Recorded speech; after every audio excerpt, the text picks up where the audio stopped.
For entrepreneurs like you and me, cash is everything. But how to proceed to have the financial resources needed to execute our project? Hey everyone, I'm Ivan from Frequencyclick. Today we are diving into a fundamental aspect of business strategy that often gets overlooked: asking for the cash and riding the float. It might sound simple, but mastering this concept can have a profound impact on your financial health and success as an entrepreneur. So let's explore what it means and why it matters. Big companies today are awash in cash. Even in these tricky times we're in today, there's cash all over the place, right?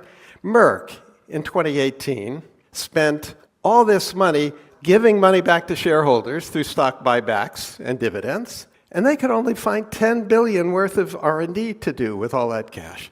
Is something wrong here? I think this just doesn't feel right.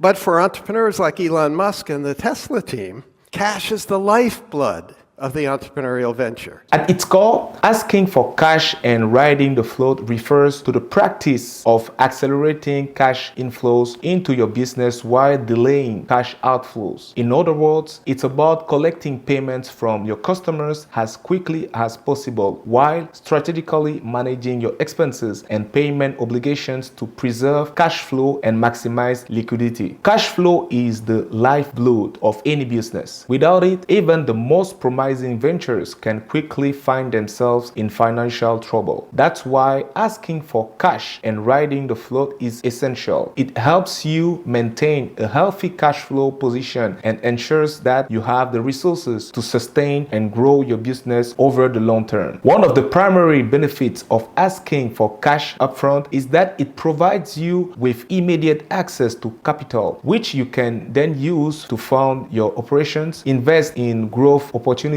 or simply build a financial cushion for unexpected expenses. By collecting payment from your customers sooner rather than later, you reduce the risk of late payment, bad debts, and cash flow shortages. Moreover, asking for cash upfront signals to your customers that you value your services and products and expect to be compensated accordingly. It sets clear expectations and establishes a sense of mutual trust and respect in the business relationship. So when Musk joined the Tesla team, he said, well, what's the plan here? And the team had a plan. It was to build a really fancy sports car, make a lot of money from that one, use that money to build a somewhat lower price car, make some money from that one, and then we're going to build a mass market car that more people can afford. And in so doing, we're going to make a real dent in the emissions problem that the global automobile industry creates. Well, what Musk said is, well, let's go see if we can sell some cars. So they did a little roadshow in California, and they invited people on this little roadshow with three characteristics. Number one, they cared about the environment. Number two, they were wealthy. And number three, they thought it might be cool to have the next big thing parked in their driveway. Well, guess what? They sold 100 Tesla Roadsters for $100,000 each, cash on the barrelhead, pay tonight. How much, do the math, how much money they got to start building Roadsters? $10 million US in the bank, in cash, before they had built Roadster number one.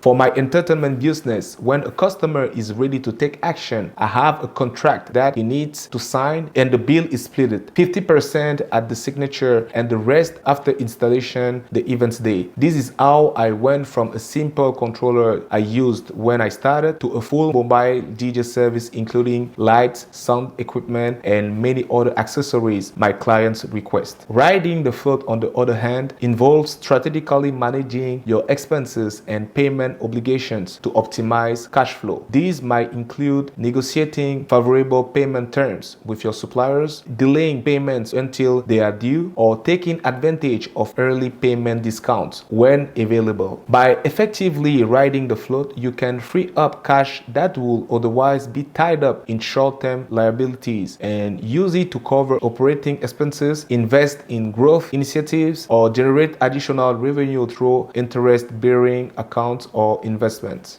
Well, that principle has carried Tesla all the way through its journey. So when they introduced the Model 3 several years ago, nearly 500,000 consumers put down deposits of $1,000 each. Do that math, 500,000 consumers, $1,000 each, $500 million in the bank in cash with which to begin doing the engineering, build the tooling, fit out the factory, and more.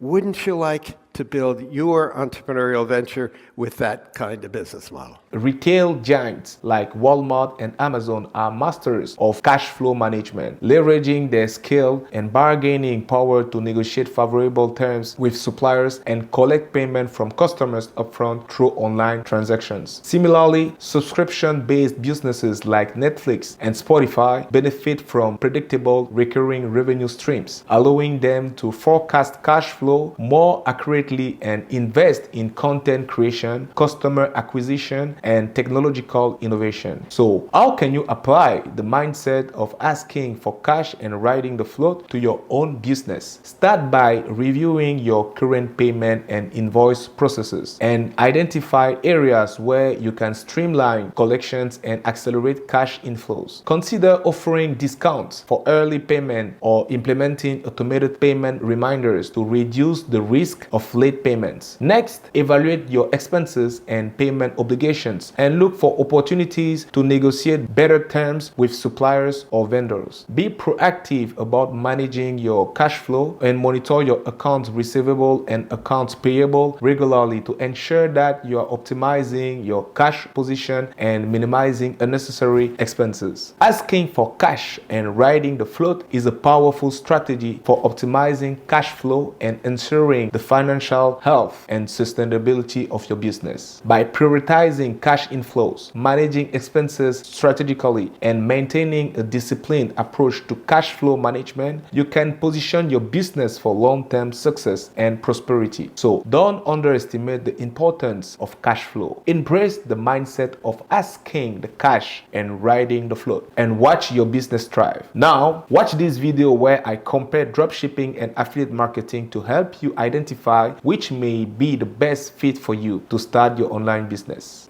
See you in the next one.